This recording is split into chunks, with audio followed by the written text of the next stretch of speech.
Hello, friends. Okay, so hopefully you've watched the cue video from your teacher so far, whether that's me or Miss Smith or Miss Smitty, and now you are here and ready to annotate. So, The Hill We Climb by Amanda Gorman. Here's where we're going to start. Title. What do you think the title tells you about the story? What do you think it will be about based on the title? You're going to answer that here. Feel free to at any point pause this video and do the work yourself and then come back to the video. It's probably going to be the easiest way to do it. So feel free to go pause and answer that question. So now we get into the poem. When day comes, we ask ourselves, where can we find light in this never-ending shade? The loss we carry, a sea we must wade. We're braved the belly of the beast. We've learned that quiet isn't always peace. And the norms and notions of what just isn't always justice. So I want you to stop and reword what you just read. Whatever you felt like that meant or said, you're going to reword it right here and paraphrase. And then if you notice that this line I've underlined here is a metaphor, when day comes, we ask ourselves, where can we find light in this never-ending shade? That metaphor there is about the light in the never-ending shade. So why do you think the author used that literary device, and what do you think she means by that? You're going to answer right here. Feel free again to pause and do that. Moving into the second stanza. And yet the dawn is ours before we knew it. Somehow we do it. Somehow we've weathered and witnessed a nation that isn't broken, but simply unfinished. We, the successors of a country in a time where a skinny black girl, descended from slaves and raised by a single mother, can dream of becoming president only to find herself reciting for one. I really love that line because it's talking about how she dreamed of being president, and now here she is reading her poem, excuse me, in front of the president at his inauguration. So cool. So go ahead and reword what you feel like you just read and not what I said. Please reword it on your own. And then we're going to move on to stanza 3. And yes, we are far from polished, far from pristine, but that doesn't mean we are striving to form a union that is perfect. We are striving to forge our union with purpose, to compose a country committed to all cultures, colors, characters, and conditions of a man. And so we lift our gazes not to what stands between us, but what stands before us. What a good one as well. So go ahead and again, you're going to reword what you just read down here and what you think she meant by all of that. And then here you'll notice I underlined for you there is so much alliteration here. We have all those C's, the composed, country, committed, cultures, colors, characters, conditions. So she could have used any words there, right? And come across with the same meaning. So why do you think she used that alliteration and used that same sound over and over in that line specifically? You're going to answer that right here. Moving on, we close the divide because we know to put our future first, we must first put our differences aside. We lay down our arms so we can reach out our arms to one another. We seek harm to none and harmony for all. Let the globe, if nothing else, say this is true. That even as we grieved, we grew. That even as we hurt, we hoped. That even as we tired, we tried. That will forever be tied together, victorious. Not because we will never again know defeat, but because we will never again sow division.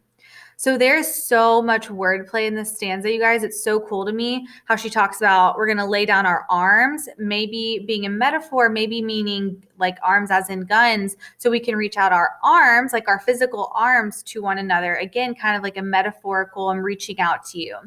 And then I think it's cool how she says harm and then harmony. Grieved but grew, more alliteration here, hurt and hoped and tired and tried. All of this really cool wordplay. So I want you to paraphrase or reword Caveman Talk, what you feel like that stanza was talking about in your own words. Moving on. Scripture tells us to envision that everyone shall sit under their own vine and fig tree, and no one shall make them afraid. If we're to live up to our own time, then victory won't lie in the blade, but in all the bridges we've made. That is the promise to Glade, the hill we climb, if only we dare. It's because being American is more than a pride we inherit. It's the past we step into and how we repair it. So again, please paraphrase and reword what you just read. I keep saying this, but every stanza is just so good. They all just have so much meaning in there. So I really want you to try and break apart that meaning and read that again and try to think, what did she mean when she wrote this? What is she saying? And then you'll see that I've underlined a metaphor for you here. Victory won't lie in the blade, but in all the bridges we've made. What do you think she is talking about? Take a guess there. So by day one, y'all, by Monday, you should have stopped. You should be here. If you want to keep going, cool, keep going. If you're done for the day, that's okay. Feel free to stop here. I'm going to keep moving on. So just note what time it is in the video for day two if you need to come back and start here, okay? All right. We've seen a force that would shatter our nation rather than share it, would destroy our country if it meant delaying democracy. This effort very nearly succeeded, but while democracy can be periodically delayed, it can never be permanently defeated. In this truth, in his faith, we trust, for while we have our eyes on the future, history has its eyes on us. Again, you're going to paraphrase and reword here. What do you think she's talking about? What do you think she means destroy our country? That democracy can be delayed but not defeated. Also, I don't know if you have seen Hamilton. I am obsessed with it. I think I've seen it like literally 10 times. It's on Disney Plus. It's a really good musical. But there is a song called History Has Its Eyes on Us that she's kind of alluding to here. So that's kind of a cool little nod to Hamilton if you've seen that. Moving on, we have this is the era of just redemption. We feared it at its inception. We did not feel prepared to be the heirs of such a terrifying hour, but within it, we found the power to author a new chapter, to offer hope and laughter to ourselves. So while once we asked, how could we possibly prevail over catastrophe? Now we assert, how could catastrophe possibly prevail over us? So again, same thing, you guys, paraphrase, reword what you just read. Tell me what you think that meant. Here we go. We will not march back to what was, but move to what shall be. A country that is bruised but whole, benevolent but bold, fierce and free.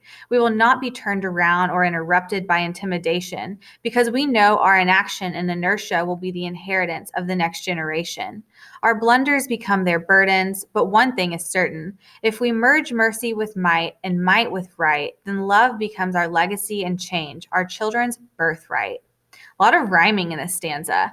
So again, you're going to paraphrase and then notice that I have underlined all of the alliteration here for you. Benevolent but bold, fierce and free, interrupted intimidation, inaction, inertia, inheritance, blunders, and burdens. So again, I want to ask you, she could have used other words here and it would have made the same sense if she used some synonyms of these words, but she chose to make them sound the same. And you can see how they go together, like benevolent but bold is one part, and then fierce and free. So you can see how she used the same sound here over and over. Why do you think she did that? Like, what was the point? So I want you to guess right here and tell me why you think she did that. So let us leave behind a country better than the one we were left. With every breath from my bronze-pounded chest, we will raise this wounded world into a wondrous one. We will rise from the golden hills of the west. We will rise from the wind-swept northeast where our forefathers first realized revolution. We will rise from the lake-rim cities of the Midwestern states. We will rise from the sun-baked south. We will rebuild, reconcile, and recover. A lot of alliteration in here too.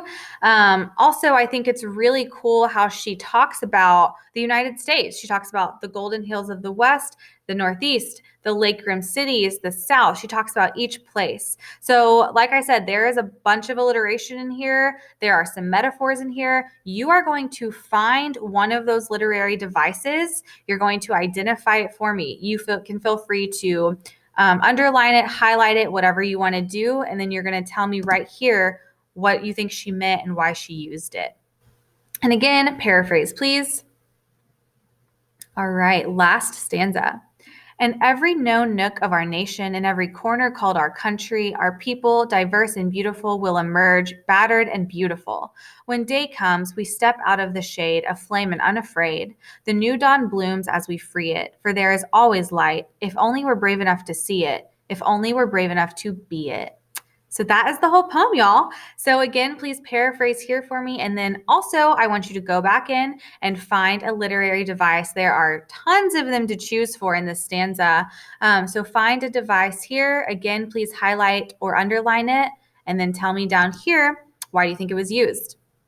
So once you've read that whole poem and you've done all that paraphrasing work, you've worked so hard, we are going to answer these questions down here. What is the speaker's attitude or feeling in the poem? What do you think her tone is? So what's her attitude, y'all? What is she feeling? What is she talking about? What is her tone? And then message. What do you think her overall message is? And here's the basic question when you're asking about theme or message. Why did she write it? Right? What was her purpose? What was the point in writing this poem? And I don't just mean for the inauguration. I mean, why did she write a poem like this?